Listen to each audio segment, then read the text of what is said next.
Bonjour à toutes et à tous et merci de nous être fidèles pour cette 12e édition du 3 questions 1. Aujourd'hui, on a le plaisir particulier d'accueillir Marie Garnier qui est directrice qualité et développement durable de Métro France. Bonjour Marie. Bonjour Marc. Bienvenue parmi nous. Merci. Donc Métro France travaille avec le secteur de la restauration et des professionnels de l'alimentation.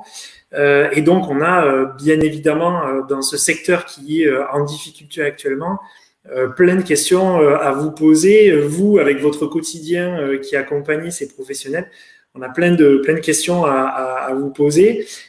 Celles et ceux qui nous écoutent peuvent poser des questions dans le chat et on y répondra. Enfin, Marie y répondra en direct.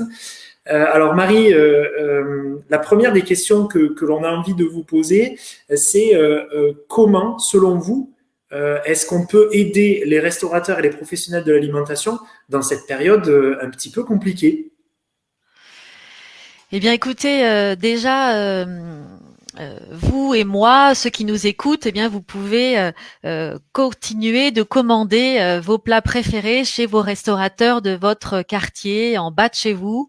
Voilà, donc vraiment continuer à utiliser finalement leur service, profiter de leur savoir-faire et vous régaler avec leur spécialité, je dirais. Mhm. Et puis, dès qu'ils pourront rouvrir, bah, c'est d'y retourner également le plus vite possible. Je pense que c'est vraiment le point clé. Au-delà de cette première remarque, la façon dont nous on les accompagne vraiment aujourd'hui, c'est aussi de leur permettre d'avoir le plus possible de visibilité en ligne et sur les réseaux sociaux. Finalement, on- une nouvelle façon d'être visible, d'être en lien et en contact avec ses clients. Et donc nous chez Métro, depuis plusieurs mois, on avait déjà commencé bien avant parce que ce sujet de la visibilité sur les réseaux sociaux, le fait de pouvoir passer des commandes en ligne, réserver en ligne, c'est un sujet qu'on Mhm. avait véritablement pris depuis longtemps et qui prend d'autant plus d'importance actuellement. Et donc, Mhm. développer son site internet, être visible, se former.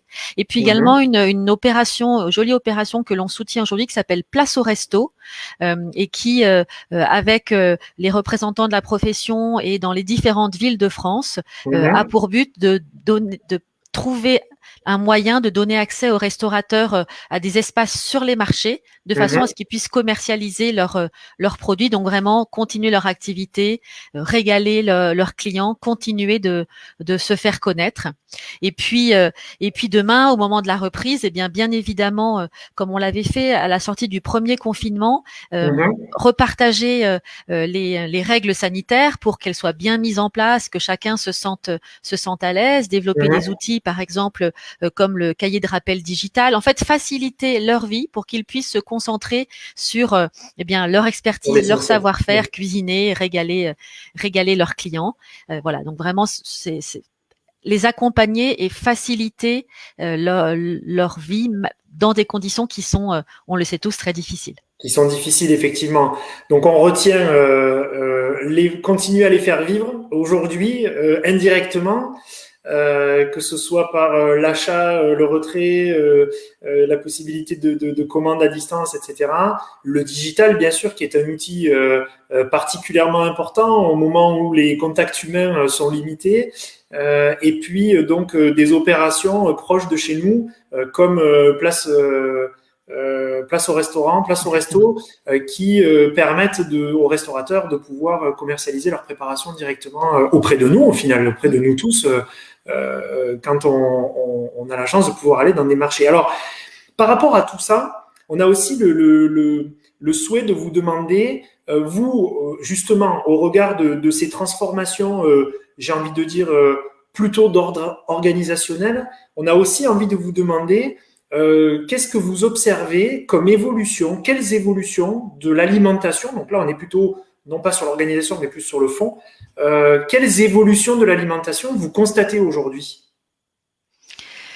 Alors écoutez, ça va être ma perception, hein. Vous avez Oui, certainement oui. interviewé beaucoup d'experts et de spécialistes sur ces comportements alimentaires, mais ce que l'on voit vraiment émerger, il y a une vraie grande segmentation.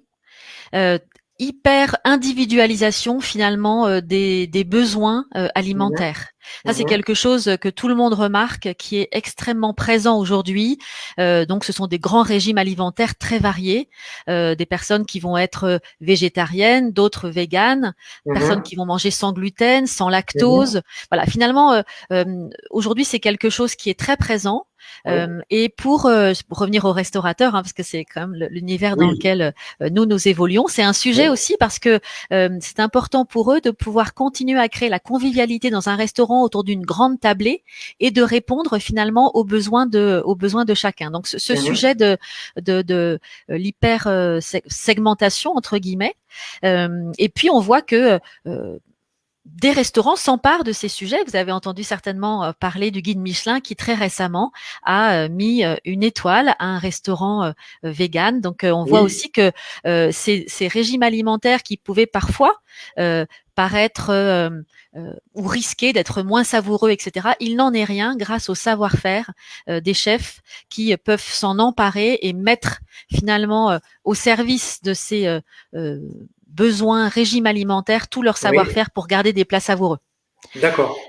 Un deuxième, une deuxième tendance, d'une certaine façon, j'aurais tendance à dire peut-être une perte de repères que l'on vit tous les uns et les autres. On lit que c'est parfois lié peut-être à la présence de plats préparés. En fait, l'habitude d'acheter des plats tout prêts fait que l'on perd un peu Mhm. ses repères Oui. alimentaires sur l'équilibre nutritionnel, sur la Oui. part de protéines que l'on a consommé, de légumes, etc. Et donc c'est quelque chose d'important. Et en parallèle, on voit l'apparition d'un certain nombre d'outils comme Yuka, qui est très très célèbre et qui permet parfois de rassurer, ou d'autres outils, si on parlait de repères en termes d'empreinte plus globale, comme les Mhm. différentes expérimentations sur l'éco-score. Oui. Et donc finalement le développement d'outils qui permettent de retrouver des repères lorsqu'on veut faire un choix en fonction de tel ou tel critère. D'accord. Oui. Un Pardon, gros allez-y, besoin, allez-y. pardon. Allez-y, allez-y, je vous en prie. Ensuite, il y a un besoin de comprendre, un besoin d'être rassuré, de savoir finalement ce que l'on consomme. Et ça, c'est la grande tendance du local, parce que quand ça vient plus près de chez soi, on se sent rassuré. Également, la montée des labels de plus en plus exigeants qui peuvent donner confiance, hein, vraiment recréer cette confiance qui peut être perdue, avoir des engagements, avoir des preuves. Et puis derrière tout ça, un sujet autour de la transparence, de la traçabilité. Finalement, comment est-ce que je peux avoir en direct Mhm. accès à de l'information par rapport aux produits que je suis en train de consommer. Et puis une dernière tendance qui est finalement d'agir. C'est-à-dire qu'à travers ce que je consomme, c'est un moyen d'agir. Tout le monde ne peut pas peut-être travailler dans une ONG ou mener un certain nombre d'actions, mais à Oui. travers son mode de consommation, il devient acteur. D'accord. Donc la segmentation, on constate de plus en plus de régimes différents. On constate une perte de repères par rapport à quelque chose qui était tout prêt ou à quelque chose à faire soi-même.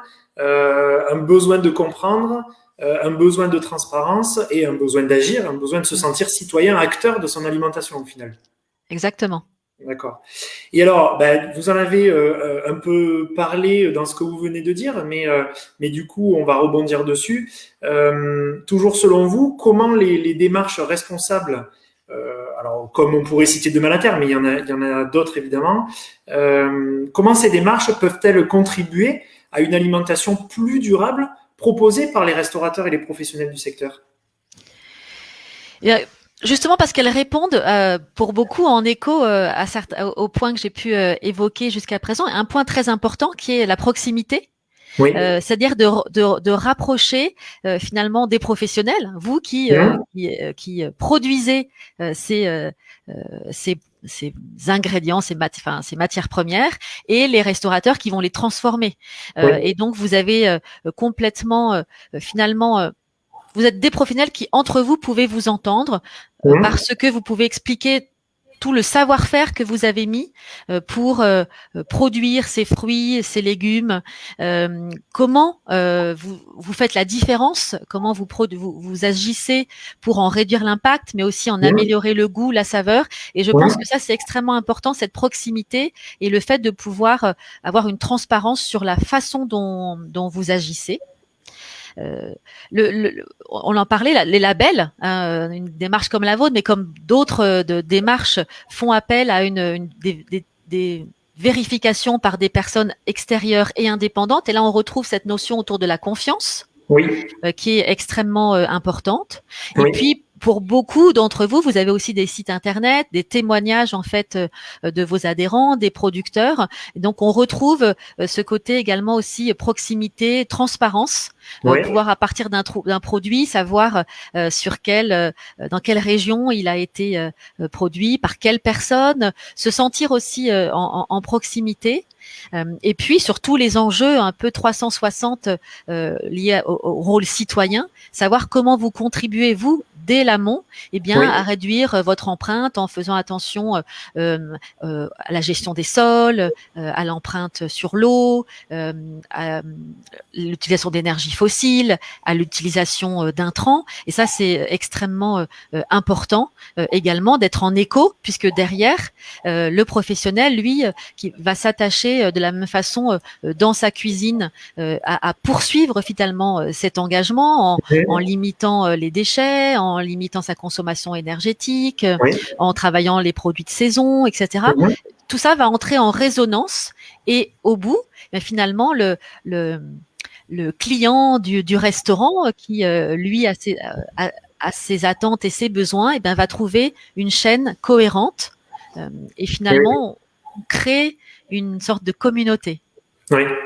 D'accord, oui, enfin, l'approche que vous présentez est une approche intéressante, cette logique de communauté avec la transparence, avec de la réassurance, ou en tout cas de la confiance restaurée, de la communication, savoir expliquer, savoir présenter ce qui est fait sur à différentes étapes de la chaîne de valeur, et puis effectivement de pouvoir avoir la possibilité de transférer tout le savoir-faire à chaque étape et que chacun puisse y mettre sa griffe pour au final avoir quelque chose de vraiment qualitatif qui arrive dans l'assiette du convive. Et c'est par ces qualités-là qu'on va pouvoir retrouver un certain nombre d'engagements de tous les acteurs sur la chaîne au final. Exactement. Nous sommes tous liés C'est et parfait. nous pouvons tous agir ensemble. Ok. Eh ben, écoutez, en tout cas, un grand merci, Marie, parce que effectivement, on a déjà eu un certain nombre de personnes dans divers secteurs professionnels, mais votre regard a permis d'apporter d'autres choses. Je retiens l'histoire de personnes qui ont peut-être pu perdre leur repère au niveau alimentaire, parce que c'est un sujet qu'on avait encore jusque-là pas abordé. Et effectivement, c'est vrai que quand on a des habitudes et qu'on se retrouve dans certaines situations, on est obligé de changer ses habitudes, on peut être un peu perdu au départ. Donc, on peut aussi avoir besoin d'avoir de l'information ou d'être rassuré ou d'être accompagné par rapport à tout ça. En tout cas, merci beaucoup pour le temps que vous nous avez accordé, Marie. C'est Et avec puis, plaisir. au plaisir de pouvoir vous retrouver dans d'autres contextes pour continuer nos échanges. À Merci très beaucoup, vite. Marie, et à bientôt. Et Merci. merci à tout le monde qui nous a écoutés.